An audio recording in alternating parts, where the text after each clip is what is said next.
Welcome to V3 news లక్ష్యం సమాజహితం నేను కీర్తి ముందుగా హెడ్లైన్స్ సీఎం రేవంత్ రెడ్డిపై బాల్కా సుమన్ అనుచిత వ్యాఖ్యలు పద్ధతి మార్చుకోకపోతే బుద్ధి చెబుదామని హెచ్చరించిన కాంగ్రెస్ నాయకులు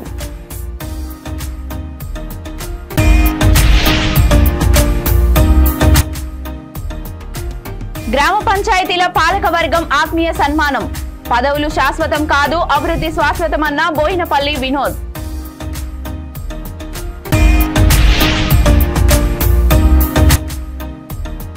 సేవాలాల్ సేనా మహారాజ్ జయంతి ఉత్సవాలు ఘనంగా నిర్వహించాలి వివిధ మండలాల గిరిజన నాయకులకు నారాయణ సింగ్ పిలుపు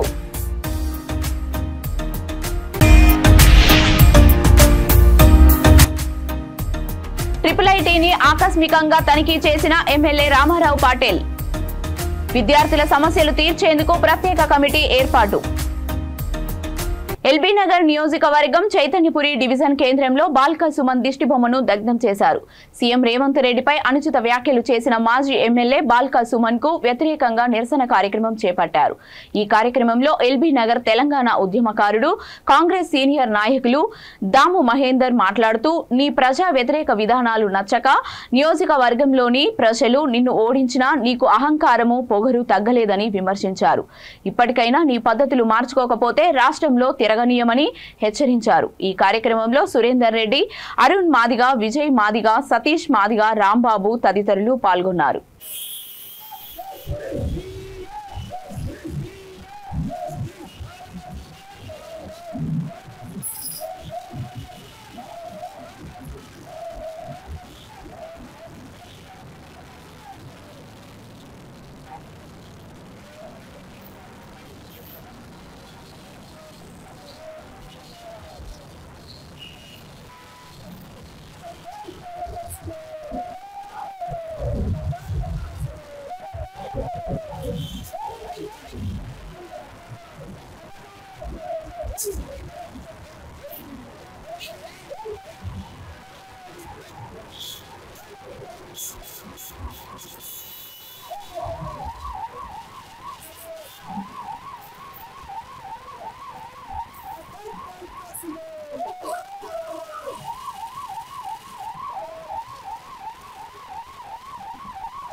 నిన్న సీఎం రేవంత్ రెడ్డి గారి పైన అనుచిత వ్యాఖ్యలు చేసినటువంటి కల్వకుంట్ల బానిస కుక్క బాల్కా సుమన్ నిన్ను ప్రజలు ఓడగొట్టి ఇంట్లో కూర్చోబెట్టినా కానీ నీకు అహంకారము పొగరు తగ్గలేదు నువ్వు ఊడియం చేసుకుంటే కల్వకుంట్ల కుటుంబానికి చేసుకో అంతేగాని తెలంగాణ ప్రజలని ప్రభావాలకు గురి చేద్దామని నువ్వు పన్నాగాలు పంతే మాత్రం ఖచ్చితంగా కాంగ్రెస్ పార్టీ ప్రజలకి నువ్వు చేస్తున్న పన్నాగాల గురించి గుట్టు విప్పి ప్రజల ముందు పెడతాయి ఇప్పటికే నిన్ను నీ నియోజకవర్గ ప్రజలు ఇంట్లో కూర్చోబెట్టారు అయినా కానీ నీకు ఏమాత్రము సిగ్గు శరము చీము నెత్తురు లేకుండా నువ్వు నిన్న సీఎం రేవంత్ రెడ్డి గారి పైన చెప్పు చూపిస్తూ అనుచిత వ్యాఖ్యలు చేసావు ఖబర్దార్ బాల్కా సుమన్ కల్వకుంట్ల బానిస కుక్క ఖబర్దార్ ఇంకొకసారి నువ్వు ఇలాంటి వ్యాఖ్యలు చేస్తే నిన్ను నియోజకవర్గంలో కాకుండా రాష్ట్రం మొత్తంలో ఎక్కడ కూడా వచ్చినా నిన్ను అడ్డుకుంటామని చెప్పేసి కాంగ్రెస్ పార్టీ ఎల్బీఆర్ నియోజకవర్గం చైతన్యపూర్ డివిజన్ తరఫున నిన్ను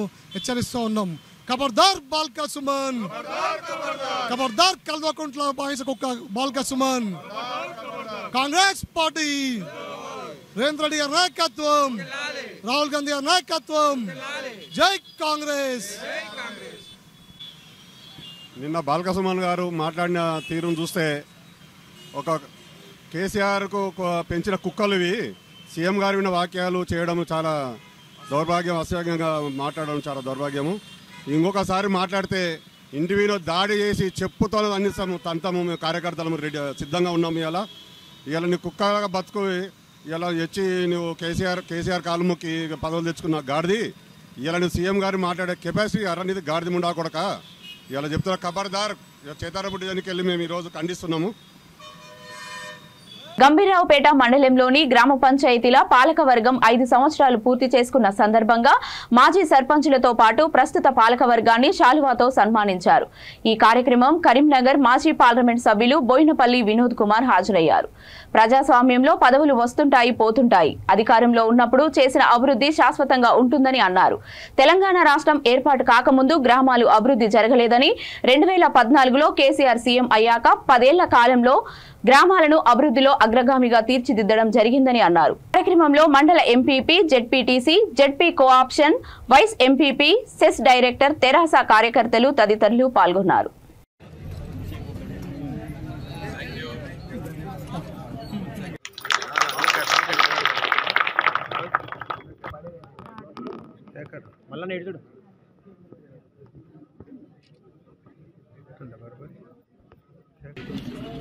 గత 2014 నుంచి 19 వరకు ఈ ప్రాంత అభివృద్ధి కోసం ఎంతో పాటుపడ్డారు. అంతకుముందు తెలంగాణ ఉద్యమం, తెలంగాణ రాష్ట్ర సాధన కోసం 2001 నుంచి 2000 నుండి కేసీఆర్ గారి వెంట ఉండి ఉద్యమాన్ని నడిపి రాష్ట్ర సాధనకు ఢిల్లీలో వారి వంతు కృషి, అంటే మామూలు కాదు, ఇంత అంత కాదు, చెప్పదగింది కాదు, ఇలా మనకు తెలిసింది కాదు, అంత గొప్పగా తెలంగాణ రాష్ట్ర సాధన కోసం వారు కృషి చేయడం.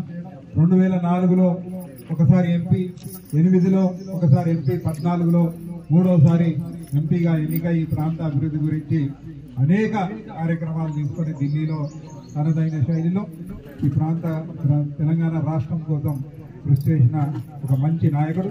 తిరిగి మళ్ళీ ఈ 2024 ఎన్నికల్లో మన ముందుకు మళ్ళీ బీఆర్ఎస్ పార్టీ ఎంపీ అభ్యర్థిగా మన మధ్యలో రావడం జరిగింది. ఇంకా అధికారికంగా ప్రకటన రాకుండా ఖచ్చితంగా మన ఎంపీ అభ్యర్థి 2024 ఇప్పుడు వచ్చేది.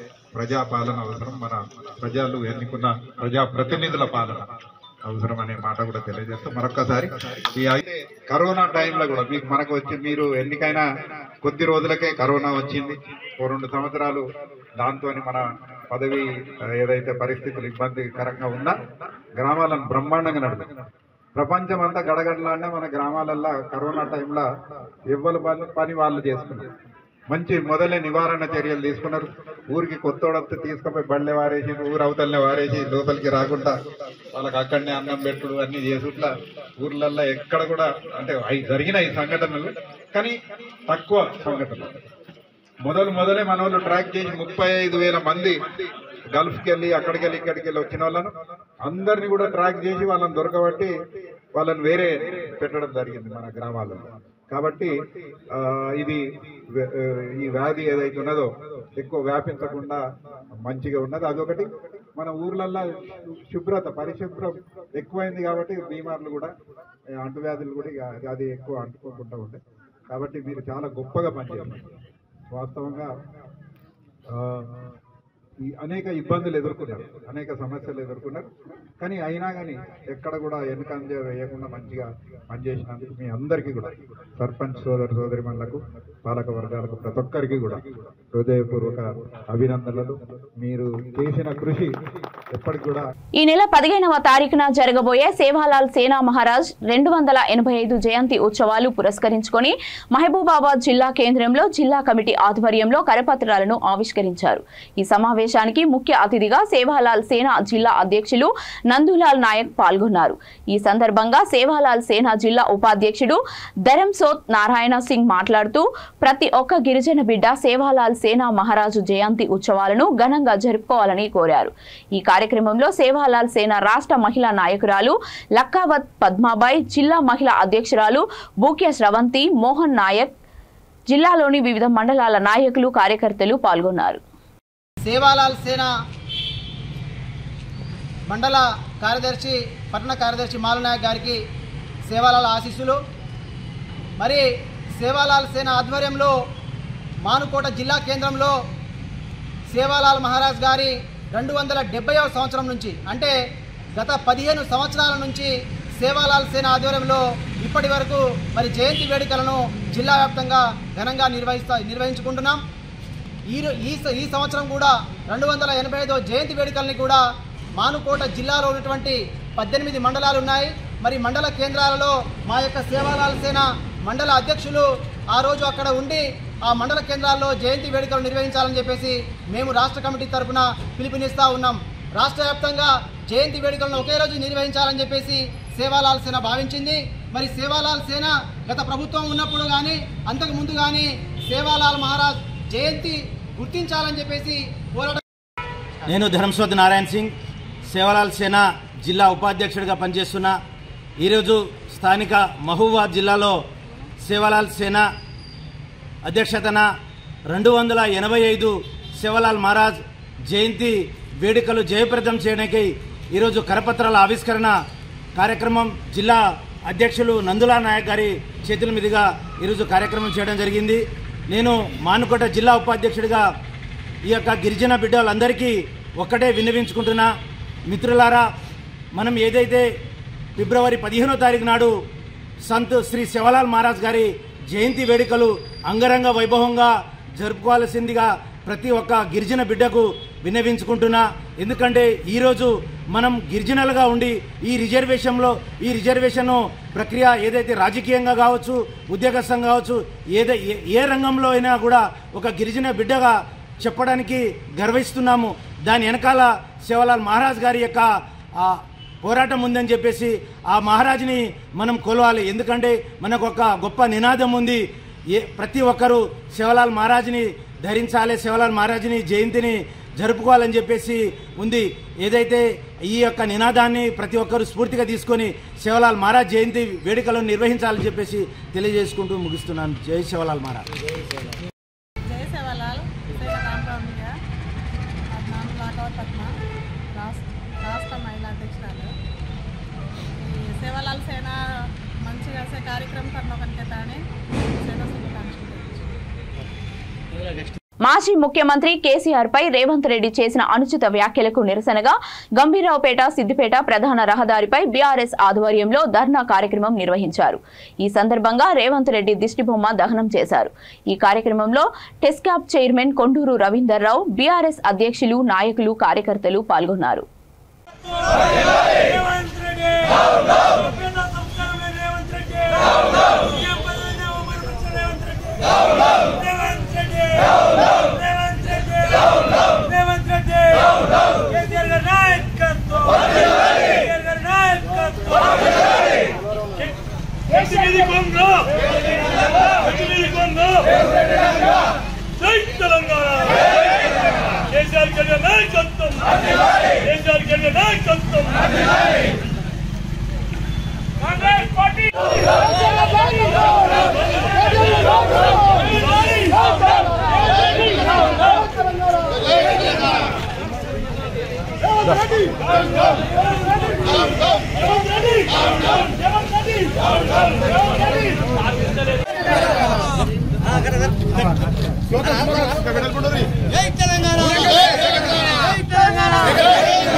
గత 3-4 రోజుల నుండి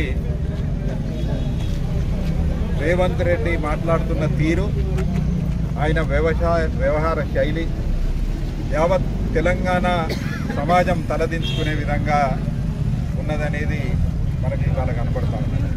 సిగ్గుతో తల వంచుకోవాలి, మామూలుగా కాదు.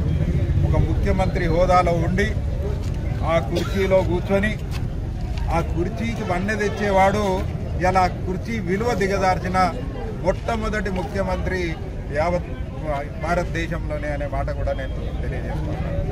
మొన్న ఆదిలాబాద్లో ఇంద్రవెల్లి సాక్షిగా మాట్లాడిన తీరు, నిన్న సెక్రటేరియట్లో ప్రెస్ మీట్లో ఇవాళ తెలంగాణ ప్రదాత యావత్ తెలంగాణ సమాజాన్ని ఏకం చేసి 14 సంవత్సరాలు పోరాటం చేసి తెలంగాణ రాష్ట్ర సాధకుడు, తెలంగాణ రాష్ట్రాన్ని సాధించిన ఒక గొప్ప నాయకుడిని కించపరిచే విధంగా, అసభ్యంగా అందరూ కూడా తలదించుకునే విధంగా మాట్లాడిన తీరు, ఆయన పదజాలాలు ఏవైతే ఉన్నాయో నిజంగా కూడా అవమానంతో అందరం కూడా సిగ్గుతో తలవంచుకోవాల్సిన.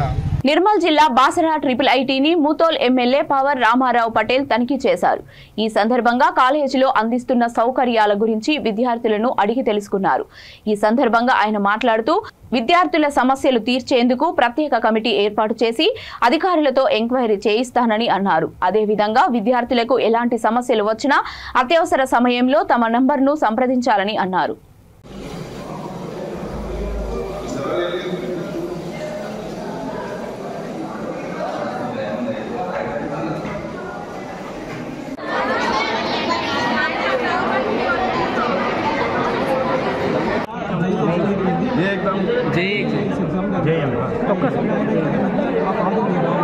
పర్వాలేదు, మీ జే ఎగ్జామ్ సర్టిఫికేట్ చూపించి మన ఎగ్జామ్ టికెట్ చూపించి వినకుండా నీకు చెప్తాను. మీరు అనవసరంగా బయట అంటే పాస్ ఇయ్యం. అంటే చెడు ఆలోచనలకు పిల్లలు చాలా బలిపోతున్నారు. డ్రగ్స్ విషయం బాగా బలిపోతున్నారు. దానికోసం మీ పేరెంట్స్ వస్తే, మీ గార్డియన్స్ వస్తే ఖచ్చితంగా ఇస్తాం. మీ ఏదైనా కాంపిటేటివ్ ఎగ్జామ్స్ రాస్తా అంటే కూడా దానికి కూడా ఇస్తాం. ఇవ్వకుండా నాకు ఫోన్ నెంబర్ చేసి నేను ఇప్పిస్తాను. బట్టిగానే టైం పాస్ కోసం బాసర్ పోతారు అంటే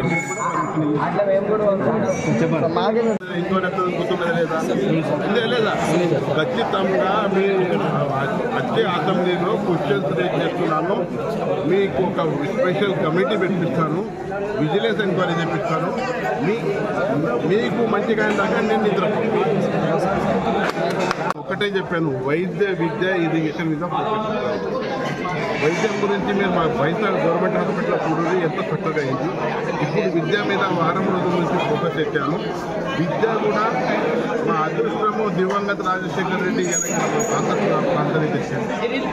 8,000 9,000 పిల్లగాళ్ళు ఎడ్యుకేషన్ చేస్తున్నారు. అధోగతి ఉంది 10 సంవత్సరాల నుంచి. ఖచ్చితంగా దీనికి మంచి చేస్తానని మన సరస్వతి మాత దగ్గర కంచకం చేస్తున్నాను. మీకు నెల రోజుల్లో 2 మంత్స్లో కూడా ఎంక్వైరీ పెట్టి మీకు అన్ని ల్యాప్టాప్ కానీ, స్టడీస్ కానీ, మన లెక్చరర్ స్టాఫ్ కానీ అన్ని విధాలుగా పూర్తి చేస్తాను. మీకు తెలియజేస్తున్నాను. మీరు ధైర్యంగా ఉండండి. ఏమన్నా తక్కువ పడితే నా నంబర్ రాసుకొని నాకు చెప్పండి. ఇమీడియట్గా నేను 1 అవర్ లోపల హాస్టల్లో వస్తాను. ఎమర్జెన్సీ సిచ్యువేషన్ వల్ల అవుట్ పాస్ ఇస్తలేదు సార్ మాకు. ఎమర్జెన్సీ సిచ్యువేషన్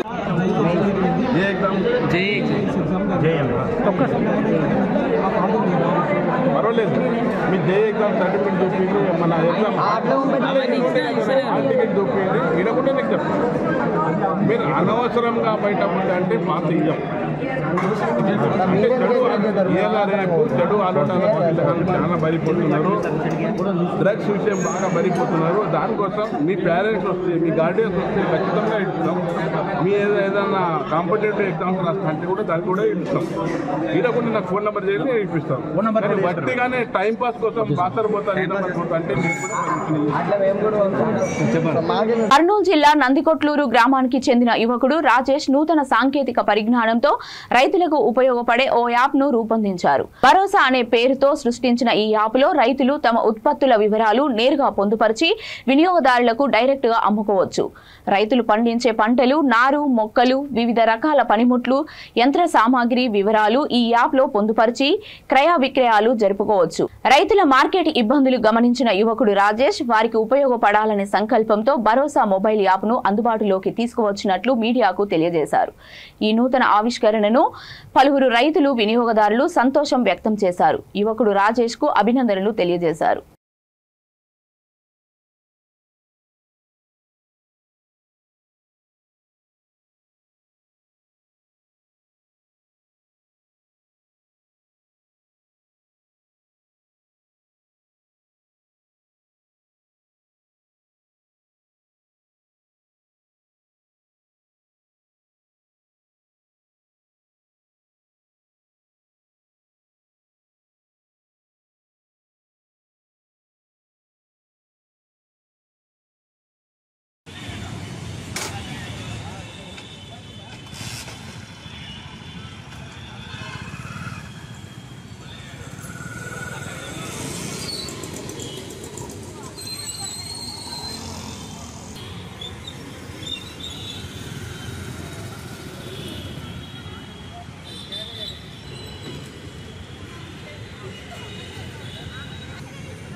రైతులకు శుభవార్త అండి. రైతులకు మార్కెటింగ్ ఇబ్బందులు చాలా ఉన్నాయి. రైతులు పంటనైతే పండించగలుగుతున్నాము, కానీ మార్కెటింగ్ అనేది మాకు చాలా ఇబ్బందికరంగా ఉంది. మార్కెట్ అనేది మాకు దొరకడం లేదు అని చెప్పేసి చాలామంది రైతులు బాధపడడం నేను ఎంతోమందిని నేను చూశాను. అటువంటి వారి కోసం ఇప్పుడు భరోసా యాప్ వచ్చేసిందండి. ఏంటి భరోసా యాప్ అంటే, ఈ భరోసా యాప్ అనేది ఒక రైతుల మార్కెట్ అనమాట. అంటే రైతులు పండించిన పంటలను అమ్ముకోవచ్చు, విత్తనాలను అమ్ముకోవచ్చు, నారుమళ్ళు అమ్ముకోవచ్చు, ట్రాక్టర్లు అమ్ముకోవచ్చు, వ్యవసాయ పనిముట్లు అమ్ముకోవచ్చు. ఒకటేమిటి, వ్యవసాయానికి సంబంధించిన ఏదైనా సరే ఈ భరోసా యాప్ ద్వారా అమ్ముకోవచ్చు అనమాట. ఇంకోటి ఏంటంటే, వ్యవసాయానికి సంబంధించిన పనిముట్లు ఏవైనా సరే ఈ భరోసా యాప్ ద్వారా అద్దెకు కూడా ఇచ్చుకోవచ్చు, మరి అద్దెకు తీసుకోవచ్చు. అంటే ఈ యొక్క భరోసా యాప్ ద్వారా వ్యవసాయానికి సంబంధించినది ఏదైనా సరే అమ్మవచ్చు మరియు కొనవచ్చు. వ్యవసాయానికి సంబంధించింది ఏదైనా సరే అద్దెకైనా ఇవ్వచ్చు, మరి అద్దెకు కూడా తీసుకోవచ్చు. కాబట్టి రైతులకు ఇది ఒక మంచి అవకాశం అండి. ప్రతి రైతు కూడా ఈ యొక్క భరోసా యాప్ను డౌన్లోడ్ చేసుకొని మీ యొక్క క్రయ విక్రయాలను ఈ యొక్క భరోసా యాప్ ద్వారా చేస్తూ లాభాలు పొందాలని ఆశిస్తున్నాను. ఈ యొక్క భరోసా యాప్ గూగుల్ ప్లే స్టోర్లో అందుబాటులో ఉంది. మీరు గూగుల్ ప్లే స్టోర్లోకి వెళ్ళి భరోసా అని సెర్చ్ చేస్తే 3 హస్తాలు కలిగినటువంటి. బులెటిన్ ముగించే ముందు హెడ్లైన్స్ మరొకసారి. సీఎం రేవంత్ రెడ్డిపై బాల్కా సుమన్ అనుచిత వ్యాఖ్యలు. పద్ధతి మార్చుకోకపోతే బుద్ధి చెబుదామని హెచ్చరించిన కాంగ్రెస్ నాయకులు.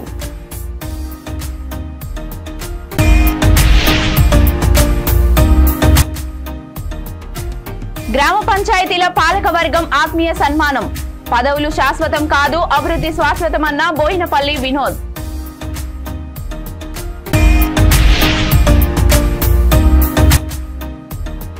సేవాలాల్ సేనా మహారాజ్ జయంతి ఉత్సవాలు ఘనంగా నిర్వహించాలి. వివిధ మండలాల గిరిజన నాయకులకు నారాయణ సింగ్ పిలుపు.